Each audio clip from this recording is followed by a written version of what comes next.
హైదరాబాద్లో IT rides మూడో రోజు కూడా కొనసాగుతున్నాయి.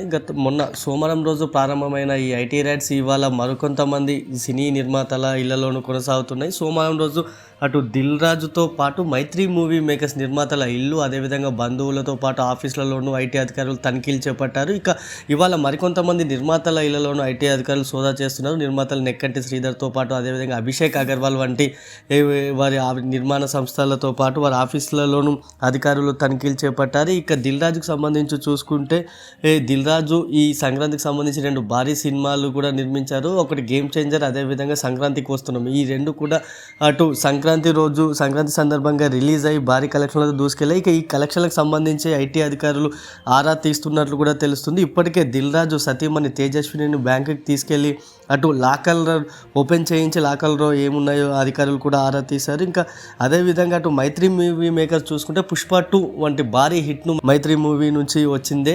అయితే ఈ మూవీకి సంబంధించి 1800 కోట్లు కలెక్షన్ చేసిందంటూ మేకర్స్ ఇటీవల ఒక పోస్టర్ని కూడా రిలీజ్ చేశారు. ఈ క్రమంలోనే ఈ పోస్టర్కి సంబంధించి కలెక్షన్లపై కూడా అధికారులు ఆరా తీస్తున్నట్లు, అదేవిధంగా నిర్మాతలను క్వశ్చన్ చేస్తున్నట్లు కూడా తెలుస్తుంది. అయితే మరోవైపు ఒక ఆసక్తికరమైన విషయం అయితే ఇప్పుడు ప్రస్తుతం వెలుగులోకి వచ్చింది. వారీసు గతంలో దీనికంటే ముందు వారీసు అనే విజయ్తో తమిళ దళపతి ఎవరైతే ఉన్నారో విజయ్తో దిల్ రాజు వారీసు అనే సినిమాను తెరకెక్కించాడు. అయితే అది రిలీజ్ అయిన సమయంలో 300 కోట్లు కలెక్షన్ రాబట్టినట్లు అప్పట్లో మేకర్స్ కూడా విడుదల చేశారు. అయితే ఇప్పుడు సోదాలు జరుగుతున్న సమయంలో కేవలం ఆ సినిమా 120 కోట్లు మాత్రమే కలెక్షన్ చేసిందని దిల్ రాజు ఐటీ అధికారులకు చెప్పినట్లుగా తెలుస్తుంది. దాంట్లో విజయ్కే 40 కోట్లు రెమ్యునరేషన్ ఇచ్చామని, అదేవిధంగా సినిమా నష్టాలను పూడ్చేందుకు అటు డిస్ట్రిబ్యూటర్లు అదేవిధంగా ఎగ్జిబ్యూటర్లకు 60 కోట్ల నష్టపరిహారం చెల్లించామంటాడు దిల్ రాజు ఐటీ అధికారులకు కూడా చెప్పినట్టు తెలుస్తుంది. దీంతో దిల్ రాజుపై ప్రస్తుతం అటు నెటిజన్లు విమర్శలు గుప్పిస్తున్నారు. 120 కోట్లు కలెక్ట్ చేస్తే 300 కోట్లు ఎందుకు చెప్పారంటూ కూడా, ఫేక్ కలెక్షన్లు ఎందుకు సృష్టించారంటూ కూడా